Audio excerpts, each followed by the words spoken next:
دنیا، کیا دل لبھانے والا نام دیا ہے اللہ پاک نے میری آزمائش کو۔ خود ہی بنایا، خود ہی دل میں بٹھایا، خود ہی قدم لگائی کہ حدود ہیں۔ ذرا بھی معاہدہ بھولا تو میں نافرمان ٹھہرا۔ ٹھیک ہی تو ہے، وہ مالک ہے، وہی خالق ہے، میرا بھی، میرے معاہدے کا بھی۔ میں نے یہاں پدھارنے سے پہلے رب کو ماننے کے ادراک کا اظہار کیا تھا، یعنی میں جانتا، مانتا اور پہچانتا ہوں کہ وہ میری دنیا کا اور میرا مالک اور خالق ہے، وہی رازق ہے۔ مجھ پہ یہ بھی عیاں ہے کہ وہ مجھے دنیا میں کسی عیاشی کے لیے نہیں بلکہ آزمائش کے لیے بھیج رہا ہے۔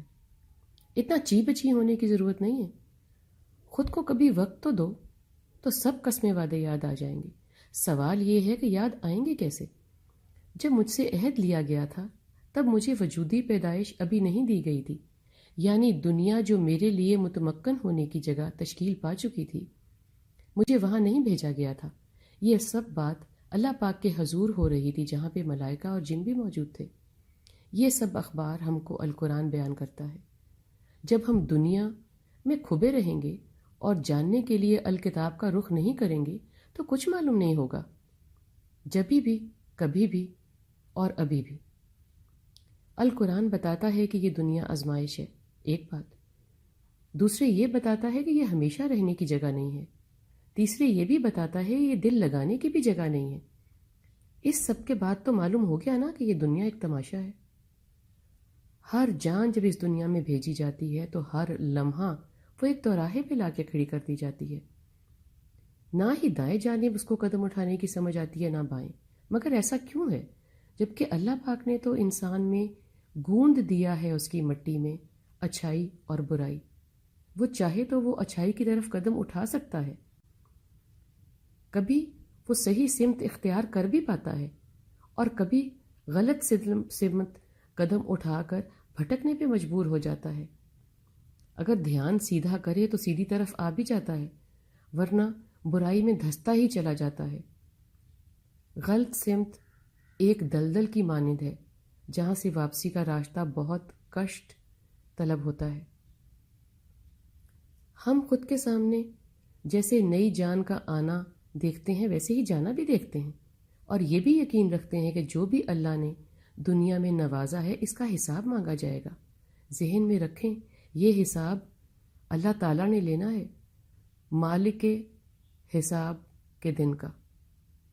اس دنیا میں آ جائیں، ہم پڑھے لکھے لوگ ہیں، پڑھائی کے زمانے میں یا کسی پریکٹیکل میں جب تک اس اقتصابات پڑھا نہیں دیے جاتے، امتحان نہیں مانگا جاتا۔ سارا کورس مکمل کرا کے یہ توقع کی جاتی ہے کہ جن اشخاص کو امتحان کے قابل بنایا ہے وہی پرچہ دیں گے، اور امید کی جاتی ہے کہ وہ کامیاب ہوں گے۔ ہم اوپر بیان کر چکے ہیں کہ ہمیں وجود دینے سے پہلے اللہ پاک نے ہم سے ایک بھرپور وعدہ لیا تھا کہ وہ ہمارا رب ہے، یعنی کہ ہم بندہ ہوئے نا۔ اللہ قرآن میں بارہا بیان فرماتا ہے کہ یہ دنیا آزمائش ہے۔ اگر ہم دونوں واقعات کو بیک وقت نگاہ میں رکھیں تو سب روز روشن کی طرح عیاں ہے۔ دنیا بھی، آخرت بھی، آزمائش بھی۔ پرچہ ہے یہ دنیا، نتیجہ ہے آخرت، حساب ہوگا۔ ابہام کہیں نہیں پایا جاتا اگر آپ خود کو بندہ کے مقام پر رکھ کر حالات حاضرہ کا جائزہ لیں۔ جائزہ لے ہی لیں، اب تھکن سے نڈھال ہو کے نہ بیٹھ جائیں، خلاؤں میں نہ گھوریں۔ اداس آنکھیں اور اداس دل لے کر مغفرت کے دروازے پہ جائیں، جو ہر وقت کھلا ہے۔ اللہ تعالیٰ نے اس کو ہر وقت کھولا ہوا ہے، جب تک آپ کی آخری سانس آتی ہے۔ رجوع کریں تو ڈلے ہوئے بیراں دا حالے بھی کچھ نہیں کیا۔ دھیان میں رہے کہ ہر دم اس فانی دنیا سے ہمارے جانے کا وقت قریب تر ہوا جاتا ہے۔ اس دہر میں جی کو کیا لگانا؟ سارا نصاب الکتاب میں درج ہے، کس کس منٹ کا، کس کس پلک کا، کس کس دھڑکن کا حساب ہونا ہے۔